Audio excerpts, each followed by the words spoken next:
say is you're a racist. Right now, you're a racist against Muslims, and you don't mind their babies being slaughtered. Which, by the way, I recommend everybody bloody moves on from Hitler. It is ridiculous we talk about Hitler in relation to Trump. He hasn't murdered 12 million people. He's not going to. Will you let me answer the goddamn question? Why do you have me on if you won't let me answer it? Ben, don't gish gallop. Ben, I'm about to kick your ass. Don't gish gallop. Just listen to me. I listen to you. What's up, everybody? Welcome back to the channel. We got another debate. It's Saturday. You know you love it. Piers Morgan. We got Cenk Uygur coming in. We got Watchahak, which I don't know how exactly to say his name. I'm sorry if I mispronounce his name. So, you know, bear with me on that one if you guys will. But, you know, I love these debates. Y'all love these debates. We're talking about all kinds of stuff. We got an election coming up. And something I find very fascinating. At the end of this, you know, Piers Morgan asks everybody, you know, who do you think's going to win the election? And it's funny, the two right-wing pundits, they both say, oh, Trump for sure. Yeah, he's going to win it by a landslide. And the other two, Cenk Uygur, the two left-wing pundits, they say, yeah, we don't know, it's pretty close, which it is pretty close. But we can tell the momentum shift has shifted towards Trump. So we kind of, we're looking at a Trump victory here. We're hoping that's what's going to happen. So, you know, Trump's not the best guy out there, but he's way better than Kamala Harris and anything the Democrats have to offer. So we'll take what we can get. But right quick, you guys, I need you to do me a favor. Smash that like button for me and subscribe to this channel if you're new around here. I cover these debates on Saturdays, and I know people love watching these debate videos. And that's one reason why I do them. I do these for fun. My normal content is I report on news and the manipulations of the corporate press. So if you're interested in that, yeah, go ahead and subscribe to this channel. Share this video anywhere and everywhere you can. But without further ado, let's get into the debate. You've been smirking there, but I've got to say, you tweeted several days ago you thought Trump might be heading for victory. When I heard this garbage line last night from Biden, and whatever the White House tries to do by putting an apostrophe at the end, trying to pretend he was talking about Hinchcliffe, it's very clear he said supporters. If you label Trump supporters as garbage, you are falling into exactly the same trap, as Ben Ferguson just said, that Hillary Clinton did, of wiping out an entire section of the American society as deplorable, garbage, whatever. And coming off the back of the absurd Nazi Hitler nonsense, what happened? My question for you is, what happened to the joy? Where's the joy gone here? You see, I've still got the joy because I'm about to tell you how ridiculous you guys are. But first, let me acknowledge things that are true. So, number one, Biden shouldn't have said it. Look, my co-host on the Young Turks, Anna Kasparian, has been trying to get everybody to stop attacking the voters themselves. I think she's absolutely right about that. I've been guilty of that in the past, and we're trying to get past this. So Biden shouldn't have said that. On the other hand, you know Biden's senile. I mean, look at that clip that you played, stuttering up Puerto Rico, Delaware, I don't know, and we're still. You guys said he was senile and should get out of the race. Now you're like, oh, no, he means it. He's perfectly cogent. He represents all Democrats. So well, that's hang on. By the way, don't say things like, hang on. Okay, here we go. Of course. Just to be clear, Ben speaks for 2 minutes, and I always get interrupted. No, you'll have plenty of time. But just to be clear, he remains the president of the United States. Joe Biden hasn't quit. He remains in the Oval Office running your country. So I'm sorry to jump in and point out that we may think he's senile, which I do, but he's still running your country. Okay, Piers, you know my position on Biden. I ran against him because I thought he was senile and I thought it was ridiculous. But now all of a sudden you're pretending he's not senile. He is senile. It's like getting mad at somebody with Alzheimer's. What are you getting mad at him for? Well, that's ridiculous. But that's not the point, guys. Look, I'm granting you that he definitely shouldn't have said that. And Debbie Dingell definitely shouldn't have said internment camps because Trump never said that. Now, having said that, guys, are you really pretending to be offended after you've supported Donald Trump, who has said everything in the world about left-wing voters, radical left lunatics? Hey, here we go again. No interruptions. He's called them radical left lunatics, Marxist, communist, fascist. He said that we should use the military to attack the enemy from within. And then you're pretending that all of a sudden you caught feelings? Not pretending. MAGA, do better than that. You're being ridiculous and you know it. Now you're snowflakes. Now you're snowflakes.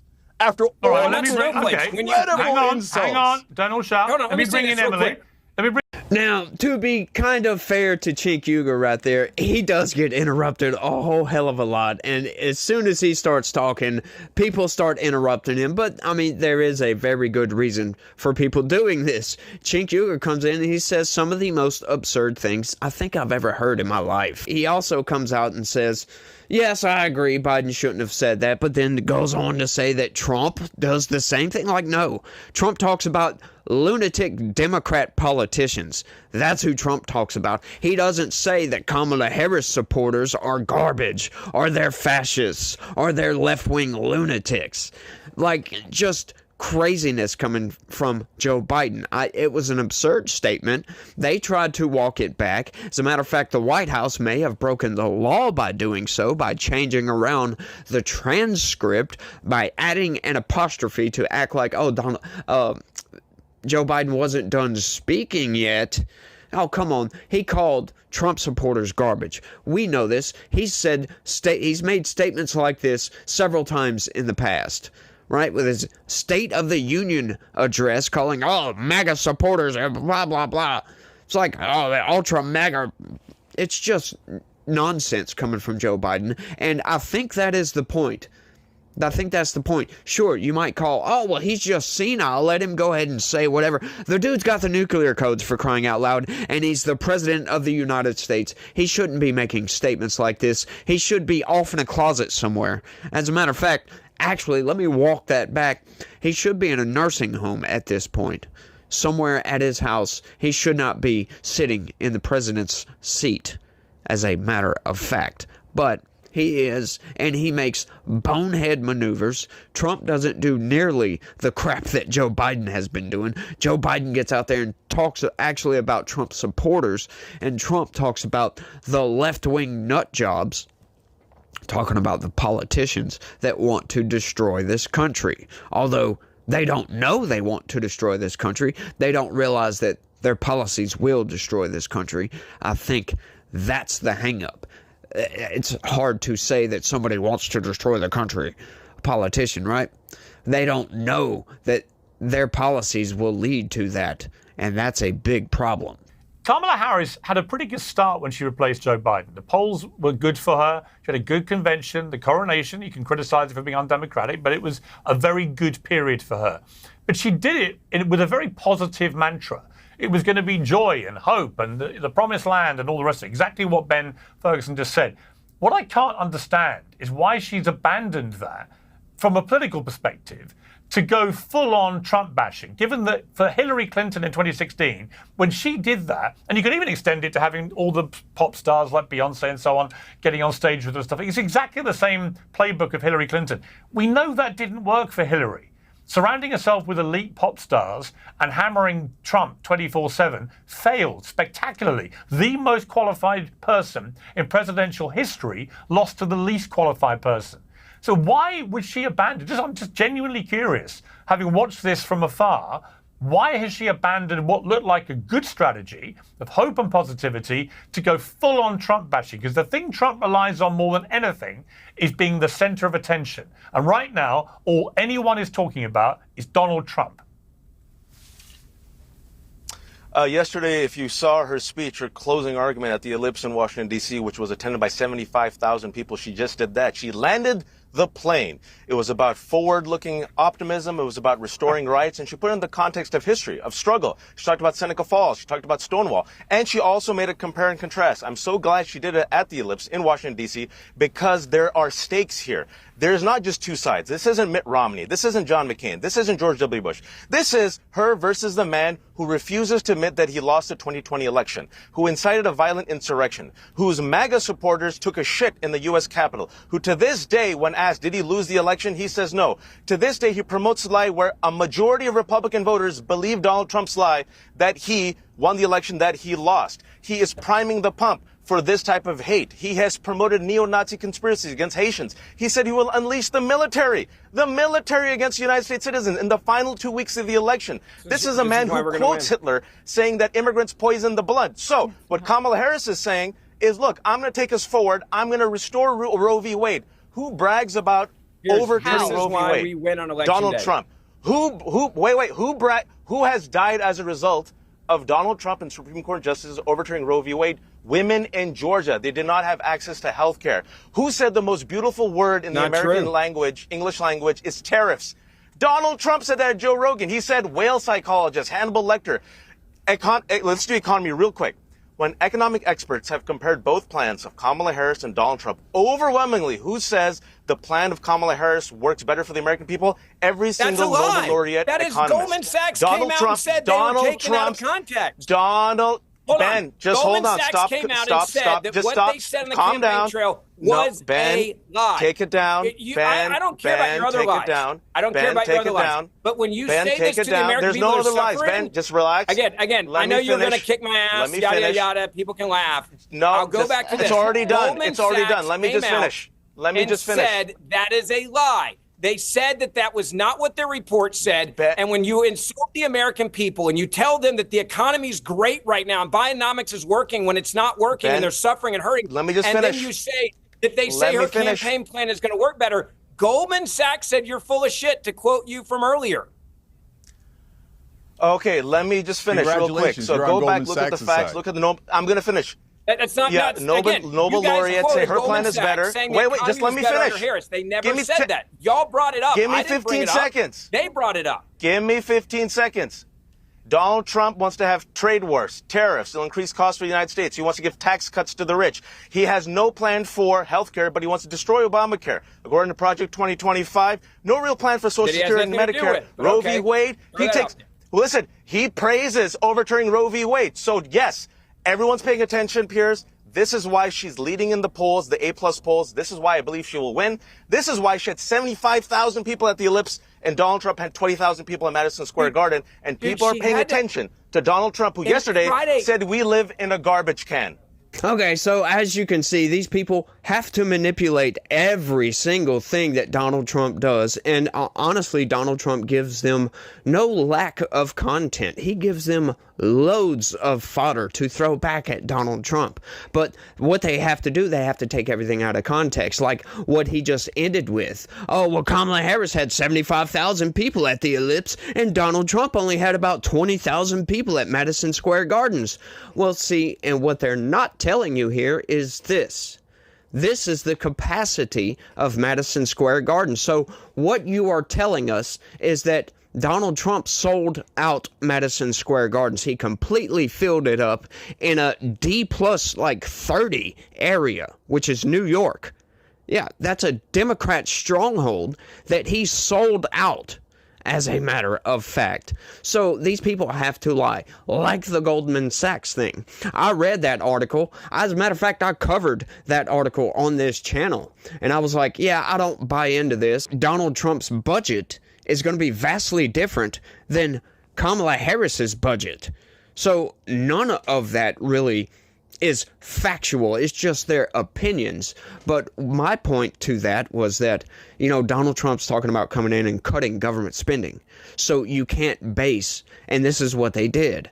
They based their projections of each of the candidates' plans based upon current spending levels. Because generally speaking, they just continue current spending levels when a new administration comes in. Now, we know for a fact we've had a major spending problem. As a matter of fact, Joe Biden is spending in a $1.8 trillion deficit currently. Yeah, that's up from $1.5 trillion. Now, from Donald Trump's was less than $1 trillion. So Joe Biden has doubled the deficit, as a matter of fact.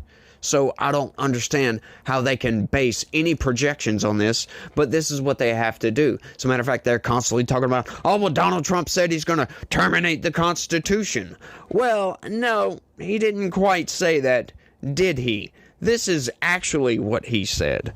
So with the revelation of massive and widespread fraud and deception in working closely with big tech companies, the DNC and the Democrat Party, which is the same thing, to be honest with you, do you throw out the presidential election results of 2020 out and declare the rightful winner, or do you have a new election? A massive fraud of this type and magnitude allows for the termination of all rules, regulations, and articles, even those found in the Constitution. Our great founders did not want and would not condone false and fraudulent elections. He's not saying throw out the freaking Constitution. What he's saying is that when you have big tech and the DNC conspiring together to cheat to win an election, and they go around, they get lawyers to go around state to state to state to state to state to change the rules and change the laws to benefit Democrats. Yeah, that's a massive fraud. When they take news stories that would definitely alter the results of the election and they suppress, like the Hunter Biden laptop story. Yes, this is fraudulent. Okay? When you have fraud and you try to bring these court cases and the court says you don't have standing, well, hang on.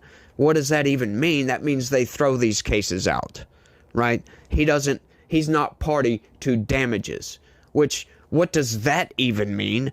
That means Donald Trump doesn't have the right to bring these cases. It would have to be somebody defrauded by whatever evidence that he had. Now, all that laid to the side, that's not saying Donald Trump wants to terminate the Constitution.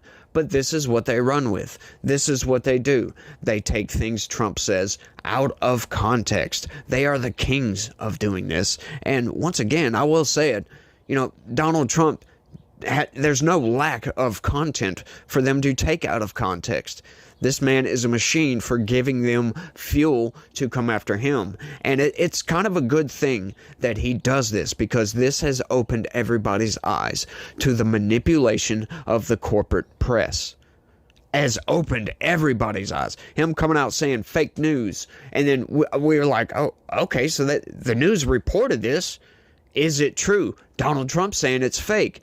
Then you go and do some research and come to find out, oh, this is what happened. They took Donald Trump out of context, placed it with different context, their own made-up delusional garbage, and then ran with that story, which is vastly different than what actually happened. And many people are waking up to see this. Some aren't. Some want to stay sheep and just follow the corporate press narrative and say Democrats are the good people here and Republicans are evil. Christians are evil and bigots and all this other stuff. It's just a bunch of nonsense, y'all. Let's keep going. Every single person they eliminate because they don't want peace. Hang on. Let me bring in Vajjahat. Look, I want to bring this part of it to an end and go back to the election. I want to bring in Vajjahat for the final word on this part of it. We've all gotten that point. Yeah. Okay, Vajjahat. So listen, two things. No, I have Jewish family. You're a liar. No, let Vajjahat speak, please. Okay. All right, two things. I hope we're all against anti-Semitism, and if we are against anti-Semitism, I want to remind everyone that Donald Trump said he will blame Jews if he loses the 2024 election. Said it publicly. He has also promoted anti-Semitic conspiracies of dual loyalty. He also has dined with one of the leading anti-Semit white nationalists, Nick Fuentes, right? And by the way, no one cares, no one condemns him, Ben doesn't condemn him. Number two, right now the government of Israel, Prime Minister Netanyahu, has openly... I've condemned him for years. By the way, I condemn guys like Alex Jones Donald Trump attacking Senate at the Republican convention in 2016. So calm down. When there's crazies in my party, supporting a guy who calls himself a black Nazi. Can I just say? Okay, so hold on. Let me say this real quick. I want to talk about. Let me say this. Do you remember when Alex Jones came onto your stage? Do you remember when he came on your stage in 2016 at the Republican convention? Yeah. And do you remember when he got in my face when I was defending you, saying, "Let him do his show, let him talk." Freedom of speech. He is a guest here. Treat him with respect. And then he wanted to, quote, kick my ass. I want to be clear. When my party is out of line and there's crazies in my party, I say get rid of them. Fuentes is a great example. Alex Jones is a great example. Candace Owens. Can I just... Candace Owens. I've seen Ben do that, by the way. My turn. Candidate for governor in North Carolina, my turn, real quick. The guy who calls himself a black Nazi. I was calling... No, but I want to be clear about that. I called him out on Twitter. Don't all talk over each other. That's right, but Trump is still endorsing. Hang on, Trump is still endorsing a guy named a Nazi. Let Vajjahat talk. But Vajjahat, you may want to just apologize to Ben for... Well, up to you, but I think you should. So Ben, I appreciate you said that. I'm glad. I wish more people did. I have a question for you, and I just want to then wrap up with Netanyahu. Do you condemn Donald Trump dining with Nick Fuentes? And after Donald Trump was told who Nick Fuentes is, for the past 2 years, Donald Trump has refused to condemn Nick Fuentes. Do you condemn Donald Trump for that? I said it when it happened. He should never be dining with him. I said that Candace Owens was an anti-Semite early on and took a ton of heat from my party. I'm not afraid of that. And I also said this. So you said, I just want to say clearly. What I will say is this. Listen to what I'm saying. You condemn him. You asked a question. Let him answer. He didn't have anything to do with him afterwards, which actions speak louder than words. And he has disappeared from anything close to the Trump campaign. That's what I care about, is if you learn from your mistake. Now, you want him to say something on paper. That's not a condemnation. I don't understand the obsession with that. That's I not can a only condemnation. speak for me here. Okay, let me pivot. Hang on. Let's end that. No, I don't take that as a condemnation. Well, I think we can all condemn Nick Fuentes. He's a repulsive individual.